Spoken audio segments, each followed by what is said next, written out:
ما زلت منتظرة كلامك. كلامي؟ في ماذا؟ فيما يشغل عقلك ويملك عليك لبك. لا شيء مهم. أخبر أمك أولا، وهي من تقرر إن كان مهما أم لا. لا أريد أن أشغلك به. أحمد. كما تشائين يا أم أحمد. قد عرض علي عمي العمل في بيت الحكمة نساخا للكتب. وطلبك العلم؟ وشيخك؟ سأوفق إن شاء الله بين العمل وطلب العلم. وإن لم تستطع؟ أقصد إن شغلك العمل عن طلب العلم. أخبرت عمي بذلك ووعدني بأنه سيجد لي حلا. أنت تعرف يا ولدي أن طلبك العلم ليس لي به الدنيا وما عليها، ولن يضيمنا الله في أرزاقنا. لكن يا أمي، نحن بحاجة لهذا المال، فأنت ترين ما آلت إليه أحوالنا. أنا أقدر حرصك علي يا ولدي، فأنت رجل البيت والقيم علي، وغذائي في غدوك ورواحك عند شيخك، وقرة عيني في حملك القراطيس والمحبرة.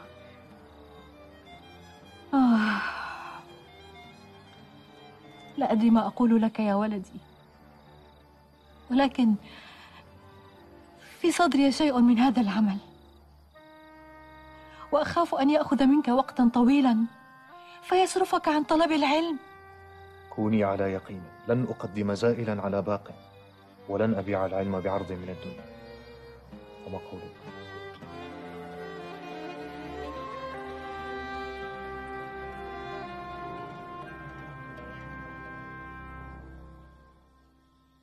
وهذا مفتاح الدكان. مفتاح الدكان؟ أجل، تجمع النعال والجلود والصمغ والحبال وتذهب في الصباح، وإياك ثم إياك ثم إياك أن أجدك نائما في الدكان دون عمل. أفتح الدكان؟ أصبحنا وأصبح الملك لله، وأدخل وأعمل. أمي، ولكن من أين سندفع كراء الدكان؟ أعطيت أم أحمد كراء هذا الشهر، والأرزاق بيد الله يا بني. أمي، أخشى أنني لن أستطيع أن أحصل ما يكفي. لا تبدأ بالتذمر من الآن. بإمكانك أن تجمع الكثير من المال، حينها نستطيع أن نجمع ما نجد لك به عروسا جميلة. عروس؟ أجل، عروس. ألا ترى أن أترابك قد تزوجوا منذ سنين، وأنت قد تجاوزت 30 ولما تتزوج؟ أعدك يا أمي أن أصل الليل بالنهار كي أجمع صداق عروسي. أراك الآن قد تركت التذمر بعد أن سمعت بالعروس، ولست أراك بعنتر ولا هي بعبلة. أمي، أعدك أنني لن أتذمر. سنرى. سترين يا أم عامر. إلى العمل يا عامر، إلى الدكان. عروسي.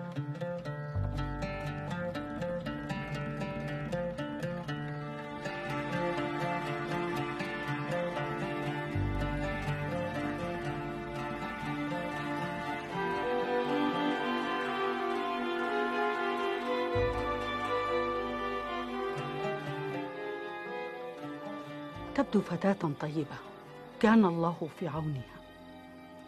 إنها طيبة إلى حد أنها تضيع والدها في السوق، كطفل يخرج مع والديه لأول مرة. يجب أن تساعدها يا خالد. لن آلو معها يا أمي.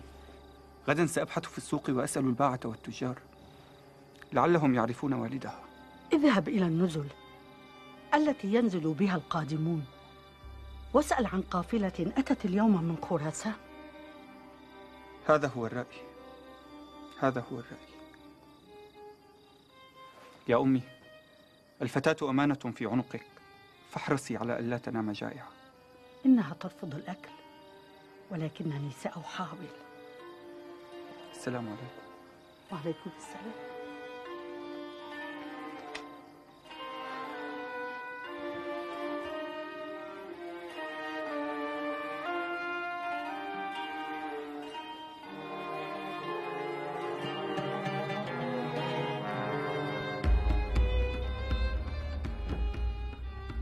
سأفك قيد يديك وفمك لتأكلي، وإن عدت للصراخ سنعود للقيود من جديد.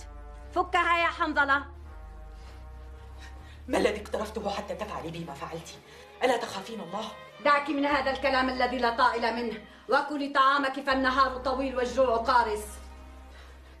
لا حاجة لي لطعامك هذا. اسمعي أيتها الفتاة، لن تضري إلا نفسك بامتناعك عن الطعام. من هذه الدار لن تخرجي إلا إلى دار سيدك، وسواء عندي أكلت أم مت من الجوع. وما أملك لك وقد نزعت من قلبك الرحمة.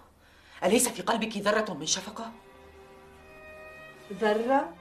ذرات. لو لم تكن لدي ذرة من شفقة لما أتيتك بالطعام رغم سلاطة لسانك الذي سأحرص على ترويضه ليصبح لائقا بجارية مطيعة وجميلة. أنا لست جارية أيتها المرأة السمجة، أنا فتاة حرة ابنة تاجر حر شريف، وسأبقى حرة حتى آخر يوم في عمري. زمن الحرية ولا. من الآن فصاعدا أنت جارية زمردة، عليك أن تقنعي نفسك بذلك.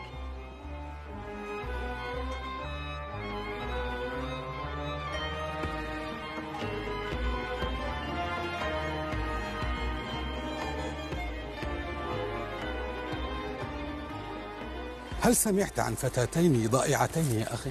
يا أبا فوز، أبا فوز، أين أنت يا رجل؟ لقد تعبت وأنا أبحث عنك.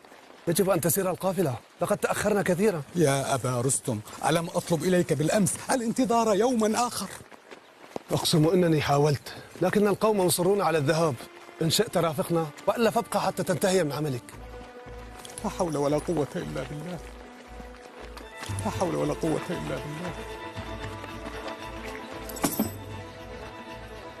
الرحمة يا مولاي، الرحمة يا مولاي. قل من كان معك في هذه المؤامرة الخبيثة وانجو بنفسك من موت محقق. لا أعرف أحدا. أنت هالك إن لم تتكلم يا ابن الأيهم، وأقسم إنني لن أدعهم يكفون عن ضربك حتى تقر بأسماء من معك من الخونة المارقين. قلت لكم لا أعرف أحدا. سكوتك يعجل أجلك يا ابن الأيهم. خذوه ولا تتركوه قبل أن يعترف بأسماء كل من معه من الخائنين. خذوه. الرحمة يا مولاي، الرحمة يا مولاي.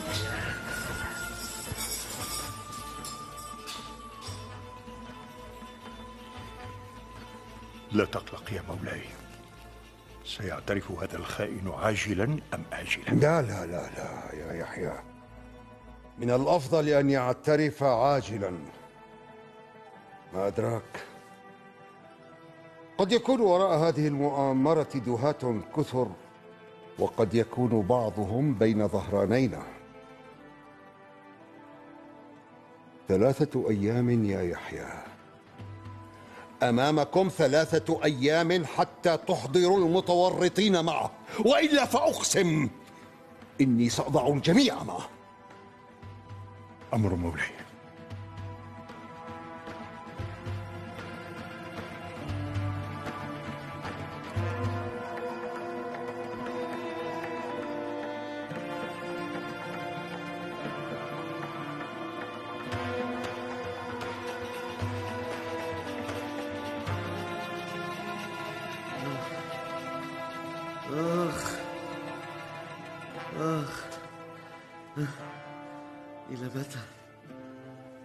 إلى متى ستصمد يا ابن الأيهم؟ آخ آخ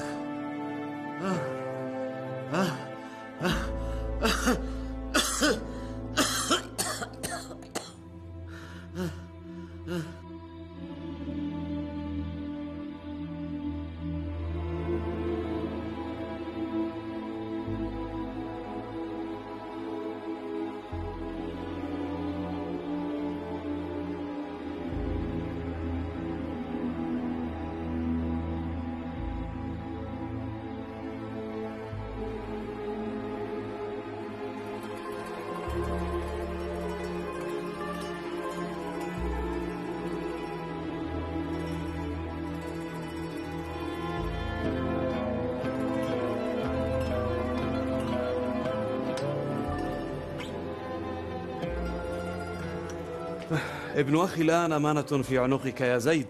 بإذن الله سأكون له سندا وعونا. بارك الله فيك. أتمنى عليك أن تكون له عونا في التوفيق بين علمه وعمله. لا عليك يا أبا حنبل، لا عليك. بارك الله فيك. السلام عليكم. وعليكم السلام ورحمة الله وبركاته.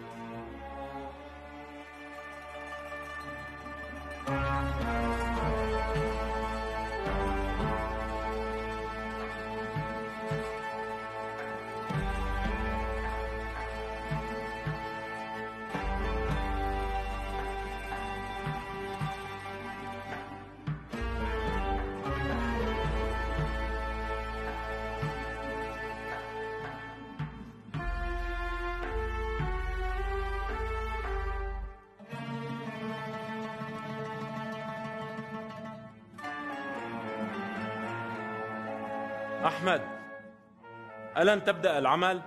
بكل تأكيد بعون الله.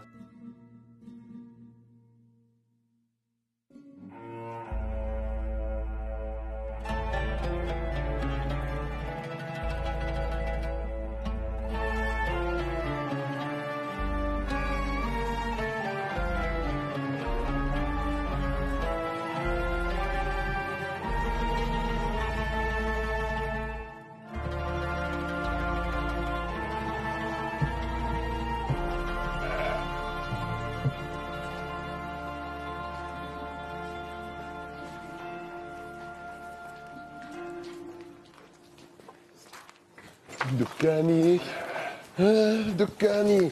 السلام عليكم. وعليكم السلام ورحمة الله وبركاته. أنا عامر الإسكافي صاحب الدكان مرقع النعال.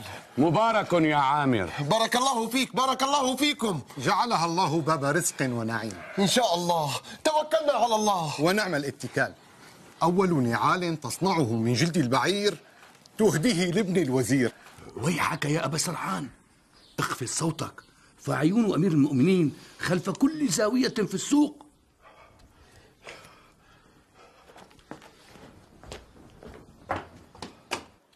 لما كل هذا العبوس الذي لا يفارق وجهك النكد؟ نكد؟ لا شيء، لا شيء. لا شيء؟ حنظلة، أعرفك كما أعرف راحة يدي. قل ما عندك. بصراحة أخشى أن يكشف أمرنا فيزج بنا في سجن بغداد بدل أن نكسب المال من بيع هذه الفتاة.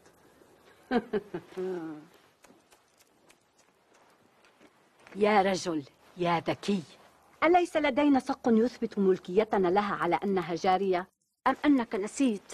لم أنسى، ولكن الصك الذي وجدناه في السوق هو لفتاة ثانية واسمها غير اسم هذه الفتاة. ثم أخشى أنها ستخبر من يريد شراءها غدا الحقيقة كاملة. ومن الذي سيصدق جارية ويكذب مالكها؟ الصك الذي معنا هو حقيقتها التي لن يستطيع أحد إنكارها. لا تخشى شيئا ودع عنك الخوف.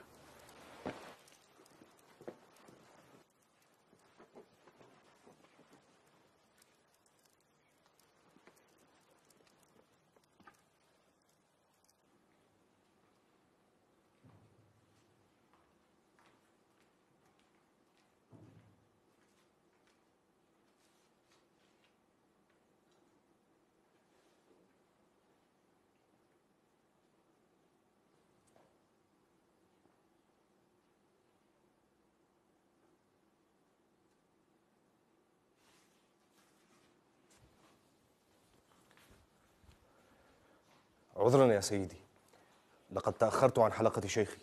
أعرف، وأعرف أنني قد قطعت عهدا مع عمك أن أضع ذلك نصب عيني، ولكن المؤمنون عند شروطهم يا سيدي.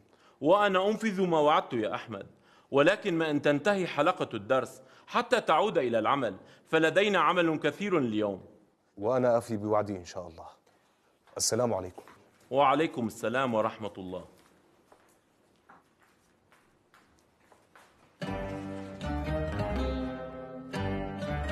لا تيأس من رحمة الله يا أخي، سنبحث في بغداد كلها. بغداد كبيرة جدا يا شهناز. ولكن لقد أخبرنا صاحب النزل أن قافلة خراسان قد غادرت بغداد. ربما يكون أبوك قد تخلف عنه. لماذا تستعجلين السيئة؟ اطمئني يا شهناز، سأخذك إلى الدار وأعدك بأنني لن أكف عن البحث عنهما. لن تقر لي عين حتى أعثر عليهما. أجل أجل. خالد، لماذا لم تفتح دكانك حتى الآن؟ لقد سأل عنك البعض. كنت في شأن ما. ما بها ولماذا تبكي؟ مسكينة لقد أضاعت أهلها. أضاعت أهلها؟ كيف؟ سأخبرك فيما بعد. السلام عليكم. وعليكم السلام. هيا يا شهناز هيا.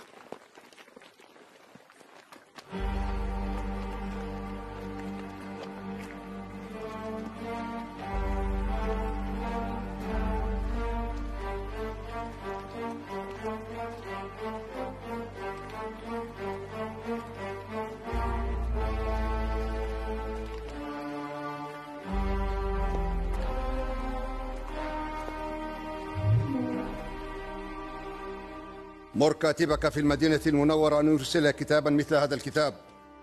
السمع والطاعة. يحيى. أمر مولاي. إلى أين وصلتم مع ابن الأيهم؟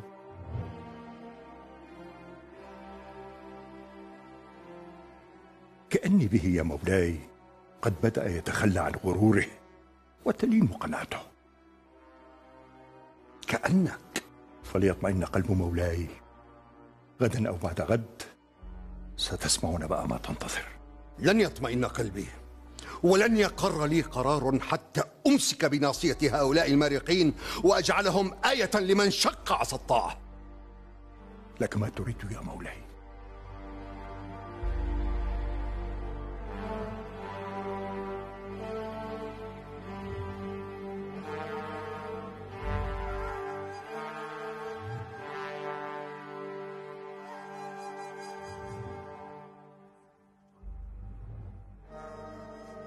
سيكون لي ما أريد، سيكون لي ما أريد، وإلا في حلقة شيخي لوم على التأخر، وفي دار الحكمة لوم على التأخر. ماذا يفعل بنفسه أحمد بن حنبل حتى يوفق بين العلم والعمل؟ يقول لك الوالي يريد أخبار السوق، فلا تفوت صغيرة ولا كبيرة، وركز جل اهتمامك على ما يقوله العلماء. صدق الوالي في تخوفه من أولئك العلماء الذين حادوا عن طريق الصواب. فعلا فهم الأقدر على تجنيد الشباب للنيل من الخليفة والبلاد، والأقدر أيضا على زرع الفتنة بين الناس بطريقة أو بأخرى.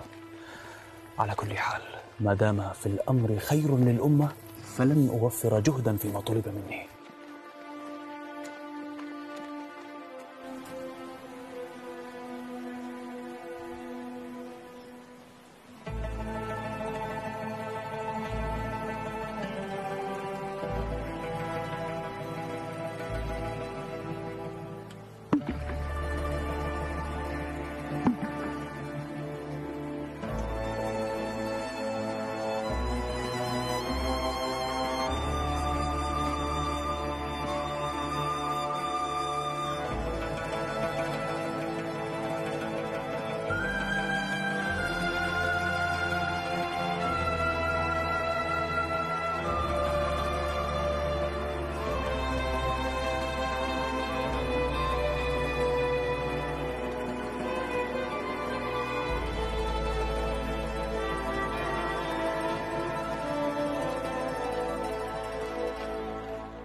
لست خائفة عليه بسبب تأخره في الرجوع إلى المنزل يا أم خالد.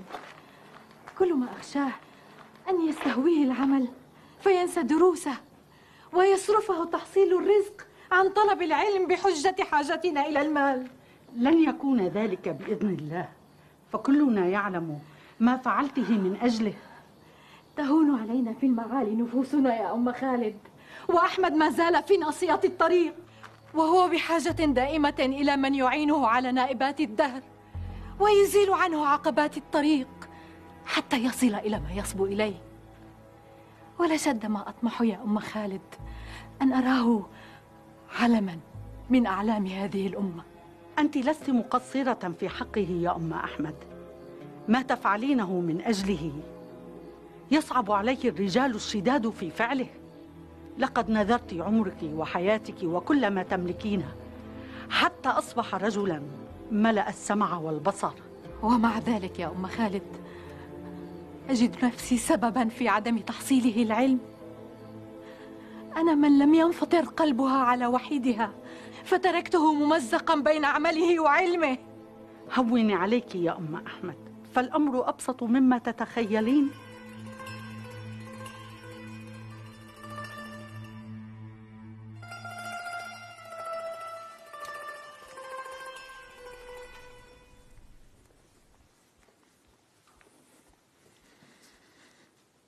السلام على مولاي أمير المؤمنين. عليك السلام يا يحيى.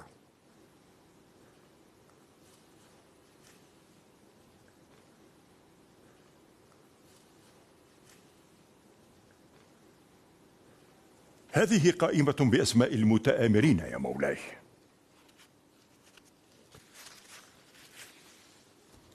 أنا حصلت عليها يا يحيى؟ ألم أقل لك يا مولاي إنها مسألة وقت، وسيعترف ذلك الخائن بجرمه وشركائه.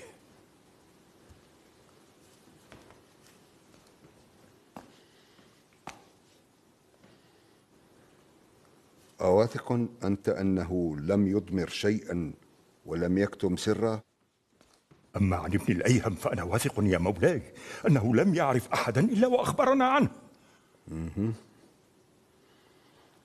ألا تخشى أن هناك من اشترك معهم في المؤامرة ولا يعرفه ابن الأيهم؟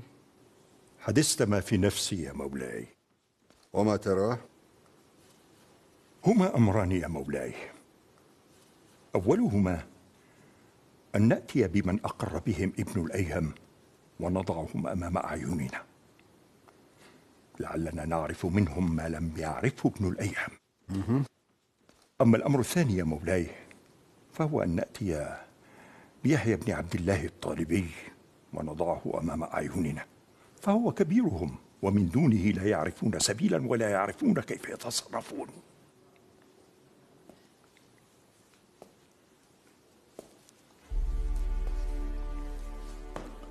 هذا رأي الحاذق يا يحيى. دع الطالبية تحت عين ابنك ولتستأصل شأفة هؤلاء المارقين. الغفلة مقتل اللبيب يا يحيى.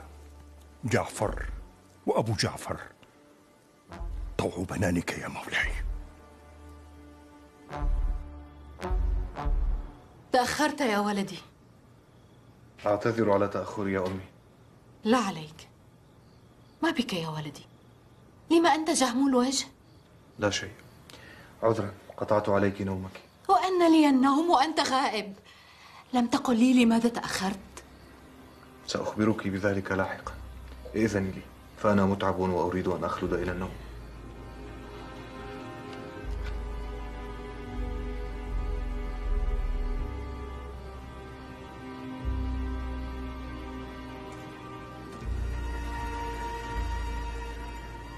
ما بك يا ولدي؟ أتشكو من شيء؟ لا يا أمي، إنما هو أمر نريد أن نتثبت منه أولا وسأخبرك به إن شاء الله، لا تقلقي. الآن أنا متعب قليلا وأريد أن أنام. تصبحين على خير. تصبح على خير.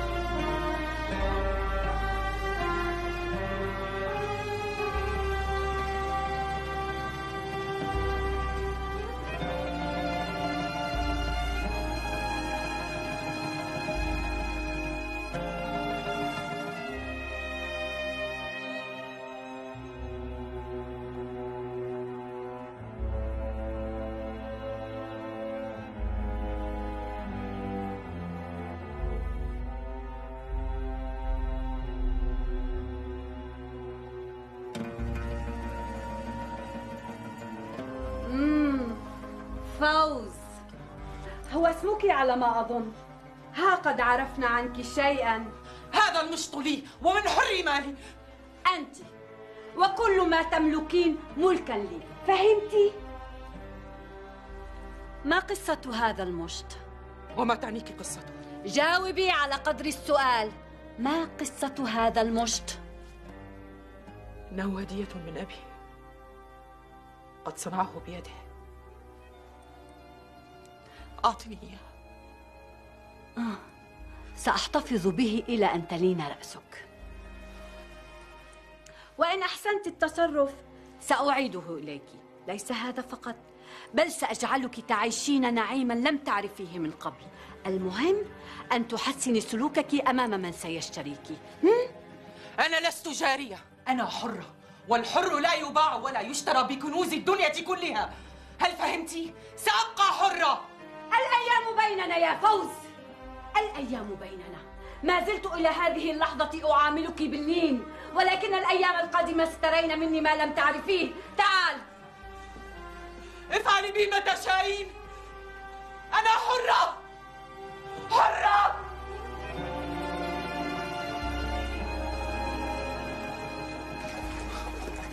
وما المشكل فيما سمعت يا أحمد؟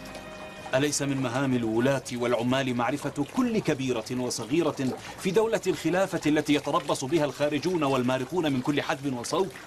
وما فعلوا ذلك إلا لحفظ الدين والدنيا من الحاقدين وأهل الفتن. ثم أنا من واجبي وواجب غيري أيضا أن نساعدهم على حفظ أمن وأمان البلاد. لا أدري يا عماه، ربما كان كلامك صحيحا. لا عليك أنت يا أحمد، دع أمور الدولة لرجالها. أمر الدولة بعض أمورنا يا عماه. أحمد، لا أقدر على حجاجك. قبل أن تذهب خذ كتابي هذا وأودعه في طريقك ديوان الوالي. خيرا إن شاء الله. ما الأمر؟ لا عليك أنت، أودعه في الديوان وحسب. السلام عليكم.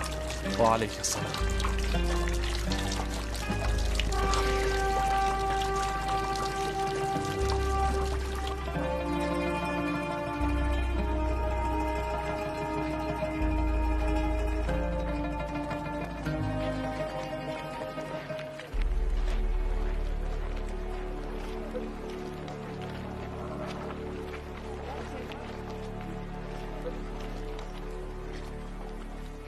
ترى ماذا يحوي هذا الكتاب؟ غفر الله لك يا عم. ما شأني أنا بالوالي؟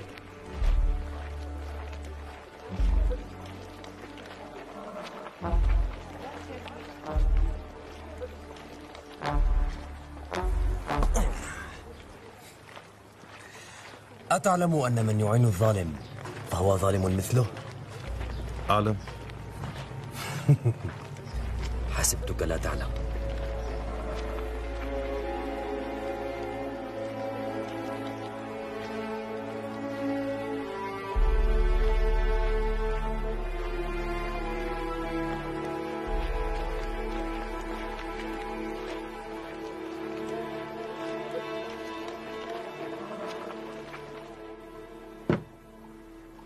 ربما كان لعمك العذر فيما يفعله، إذ يرى أنه بذلك ينصح الولاة وينبههم إلى خطر هو يراه. ولكن أنت لا شأن لك بذلك يا ولدي. أجل يا أمي، ولولا كراهة في نفسي أجدها لما تركت الكتاب عندي ولم أوصله إلى الوالي كما طلب عمي.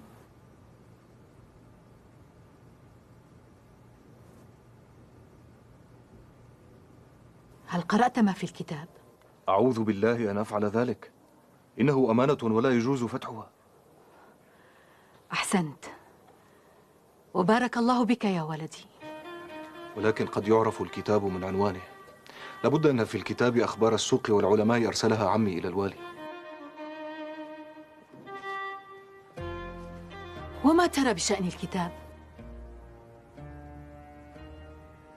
أرى أن أعيده إلى عمي وأخبره أن لا شأن لي بذلك، كما أنني سأترك العمل في بيت الحكمة، لأنني لن أستطيع أن أوفق بين العمل وطلبي للعلم. أما أنا فلي رأي آخر بشأنه. ما هو؟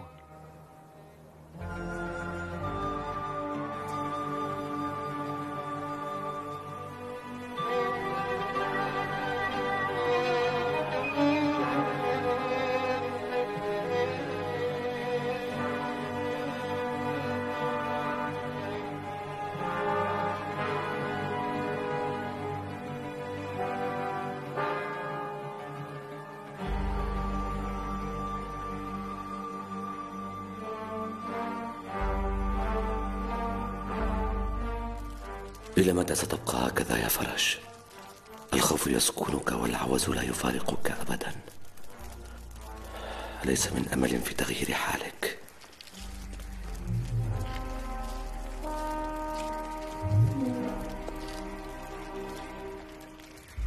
من هذا؟ بهلول، أهلا أهلا. تعال إلى النار استدفئ. هيهات يا ابن أم فرج، تدعوني إلى النار؟ هذا هو بهلول. يا بهلول، وهل نحن في يوم القيامة حتى تخشى دعوتي؟ من ينظر لموطئ قدميه يخر ساقطا، ومن ينظر إلى الأمام يصل سالما. لم أفهم، ماذا تقصد؟ لأنك تحب النظر إلى موطئ عليك. اللهم ثبتنا على العقل والدين. آمين.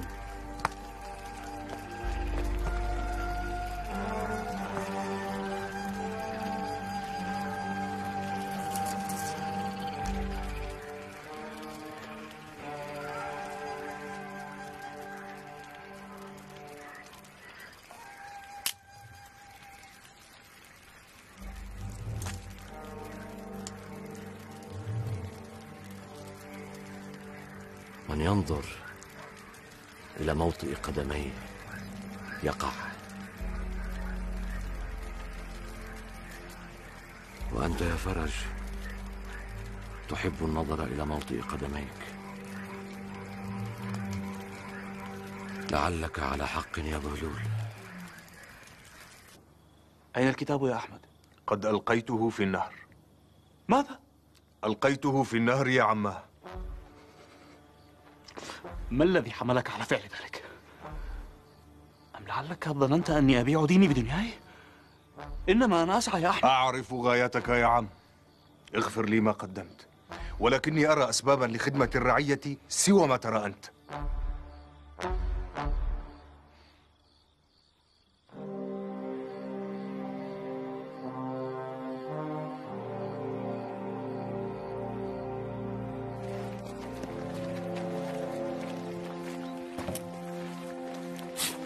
هل يلزمك عامل؟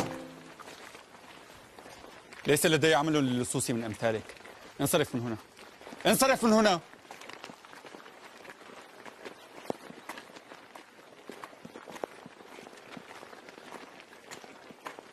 أخشى أن هارون الرشيد لم يعد كسابق عهده،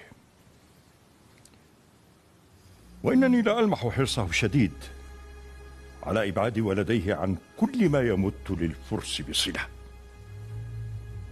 إنه ينتقي الشيوخ والمعلمين لهما من العرب الأقحاح دون غيرهم،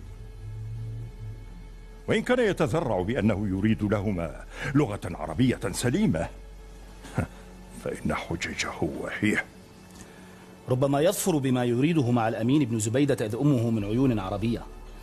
أما ابن أختنا المأمون أبقاه الله فتلك المسألة. لن ينال بغيته مع فتى تجري في عروقه دماء أمه الفارسية. إنما خشيتي من المأمون أشد من خشيتي من الأمين أيها الفضل. وكيف ذلك يا أبي؟ والمأمون ابن أختنا ومن بني جلدتنا. نسيت أن المأمون نفسه يعاني من كونه ابن جارية فارسية، وهو يرى حظوة ابن زبيدة الأمين عند بني هاشم والعرب دونه.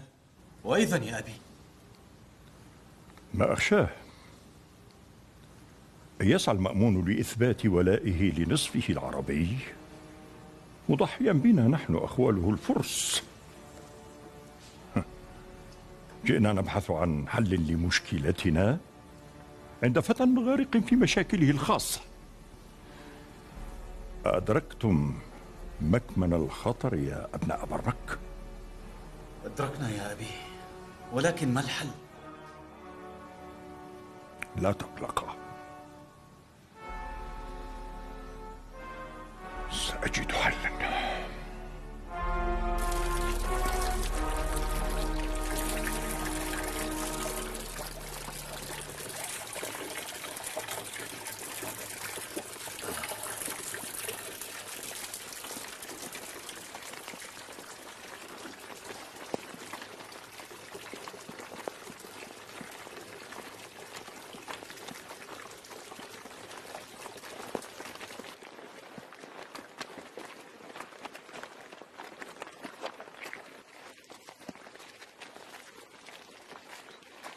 هل يلزمك عامل؟ اذهب من هنا.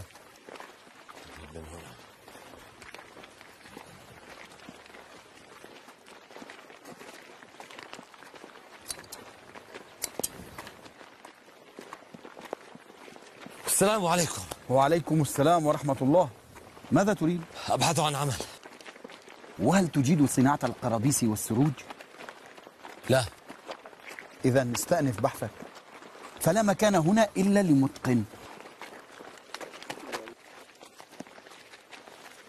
لقد بحثت في السوق كلها ولم أجد عملا، حتى ورمت قدماي.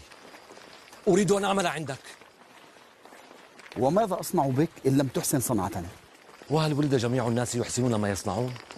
أرجوك، ستجدني أتقنت الصنعة بسرعة. إنما أريد أجيرا يساعدني، لا أساعده.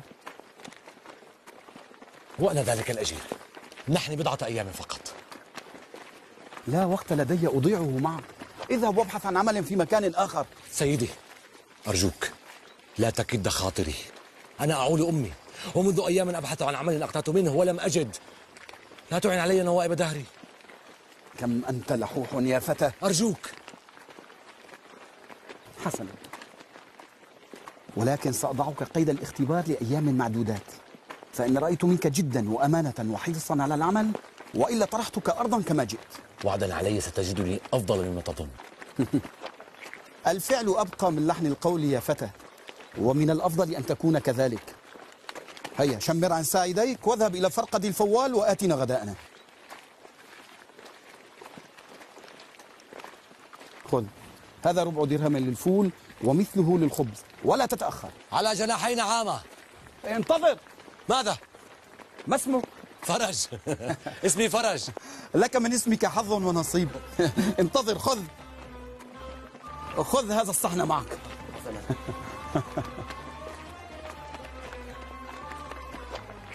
وماذا لو أن الفتى راودته نفسه على سرقة الصحن والنقود؟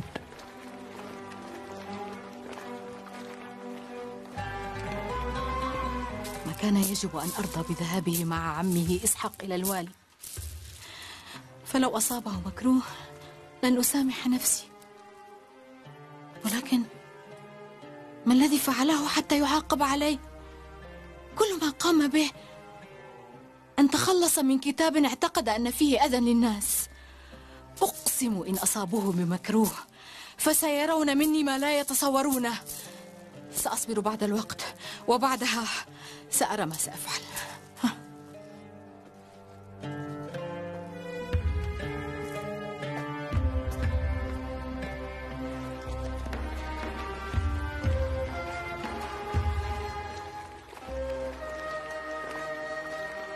هيا يا سيدي، إنهما ساخنان. إنهما ساخنان حقا. اجلس وشارك معلمك طعامه. حسنا. لقد أثبتت لي يا فرج أنك أمين ونشيط، وسنرى حماسك للعمل بعد الطعام. حسنا، تفضل. السلام عليكم. وعليكم السلام ورحمة الله. ماذا جرى معك عند الوالي؟ لم يجري الكثير، لقد تركت العمل في بيت الحكمة. لم تخبرني، ما الذي حدث بينك وبين الوالي؟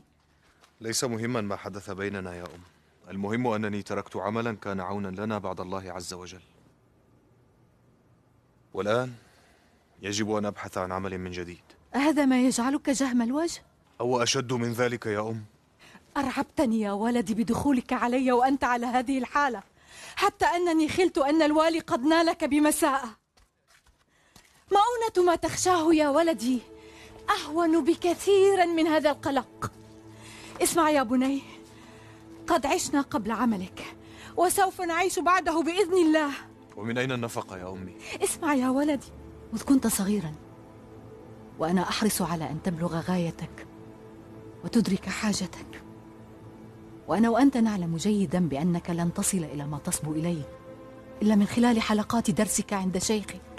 فاعمل يا بني على ألا تدع شيئا يصرفك عن تحقيق حلمك، وأنا لن أدخر جهدا حتى أراك علما من أعلام هذه الأمة.